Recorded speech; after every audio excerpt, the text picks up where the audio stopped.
এটি খুবেই শিকনীয় গল্প। এখন গাঁৱত এটা কুঁৱা আছিল। গাঁৱৰ মানুহে যেতিয়া তাত পানী তুলিবলৈ বাল্টিটো তলত পেলাইছিল, খালী বাল্টিটোহে উভতি আহিছিল। এনে অদ্ভুত কাণ্ড বাৰে বাৰে ঘটি থকাত গোটেই গাঁৱতে এই কথাটো বিয়পি পৰিল যে কুঁৱাটোত এটা ভয়ংকৰ ভূতে বাস কৰে। কিন্তু এনেকৈ আৰু কিমান দিন চলিব? গাঁৱৰ মানুহক পানী লাগে, সেয়েহে তেওঁলোকক সমাধানৰ দৰকাৰ। কিন্তু কুঁৱাটোত নামিব ক'ত?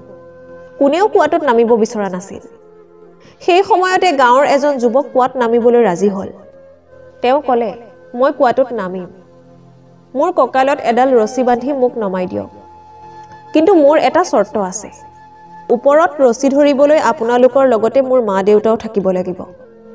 গাঁৱৰ মানুহে তেওঁৰ চৰ্ত শুনি বহুত আচৰিত হয় যে গাঁৱত ইমান শক্তিশালী মানুহ থকাৰ স্বত্তেও তেওঁৰ মা দেউতাই ৰছী ধৰা কি দৰকাৰ। গাঁৱৰ মানুহে তেওঁক বুজাবলৈ চেষ্টা কৰিলে আৰু মাক দেউতাকেও ক'লে, নানামিবা শুন, কুঁৱাটোত ভূত প্ৰেত থাকিব পাৰে। কিন্তু যুৱকজন নিজৰ কথাত অটল, তেওঁ নামিবই। আৰু ওপৰত ইমানবিলাক মানুহৰ লগতে তেওঁৰ মাক দেউতাকো থাকিব লাগিব। সকলোৱে তেওঁৰ চৰ্ত মানি ল'লে। সকলো মিলি ৰছী বান্ধি যুৱকক কুঁৱাত নমালে। ভিতৰত গৈ সি দেখিলে কুঁৱাৰ ভিতৰত এটি বান্দৰহে আছে। কুঁৱাৰ ভিতৰত গজি উঠা এজোপা সৰু গছত ওলমি আছে। আৰু মূলতঃ সেই বান্দৰটোৱে পানী তুলিবলৈ বাল্টি পেলালে বাল্টিটো খালী কৰি পঠায়। যুৱকজনে বান্দৰটোক ধৰি কান্ধত বহাই ৰছীডাল টানিবলৈ নিৰ্দেশ দিলে। সকলোৱে বান্দৰটোক ল'ৰাজনৰ কান্ধত দেখি ভূত বুলি ভাবি ৰছীডাল এৰি পলাবলৈ ধৰিলে। কিন্তু দুজনে ৰছীডাল এৰি নিদিলে। বহুত কষ্টৰে ৰছীডাল টানি ল'ৰাটোক ওপৰত তুলিলে আৰু তেওঁলোকৰ ল'ৰা মৃত্যুমুখৰ পৰা ৰক্ষা পৰিল। আৰু তেতিয়াই সকলোৱে বুজি পালে কিয় সি তাৰ মাক দেউতাকক ৰছীডাল ধৰাৰ চৰ্ত দিছিল। কাৰণ এই পৃথিৱীত বিপদৰ সময়ত সকলো মানুহ আঁতৰি গ'লেও মা দেউতা সদায় কাষত থাকে। সুখী থকাৰ 7টা মন্ত্ৰ, এইবোৰ মানি চলিলে সদায়ে সুখী থাকিব। উপাৰ্জনতকৈ খৰচ কেতিয়াও বেছি নকৰিব। ভুল কৰি স্বীকাৰ কৰোঁতে সংকোচ কেতিয়াও নকৰিব। বেয়া কামত কেতিয়াও আগুৱাই নাযাব। ভাল কামত কেতিয়াও পিছুৱাই নাযাব। কাৰো দুখ কষ্টৰ কাৰণ নহ'ব। আনৰ সম্পত্তিত কেতিয়াও লোভ নকৰিব। আনক লৈ কেতিয়াও সমালোচনা নকৰিব। বহুতেই কয় মানুহজন সলনি হৈ গৈছে, কিন্তু বাস্তৱত এনেকুৱা নহয়। মানুহজন আগৰ দৰেই আছে, সলনি হৈ যোৱা নাই। পাৰ্থক্য এইটোৱেই যে আগতে তেওঁ অন্ধ আছিল আৰু এতিয়া তেওঁ দেখিব পৰা হৈছে।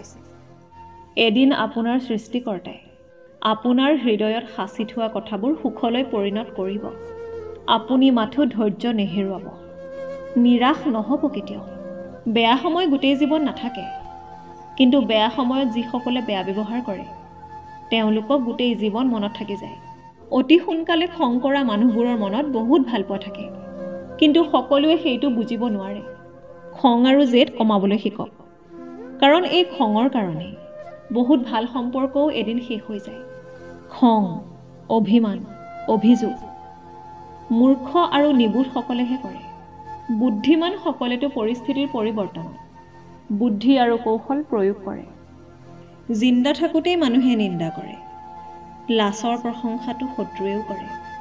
জীৱনক লৈ গল্প লিখাটো বহুত সহজ, কিন্তু গল্পৰ নিচিনাকৈ জীৱন সজোৱাটো বহুত কঠিন। ভালপোৱা পোৱাতকৈ ভালপোৱা দিয়াতেই আনন্দ বেছি।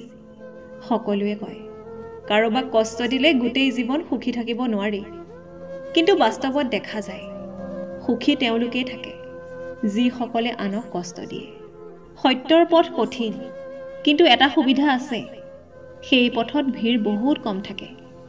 সৎ মনৰ মানুহবোৰ বেছি প্ৰতাৰিত হয়, কাৰণ তেওঁলোকে সকলোকে সৎ বুলি ভাবে।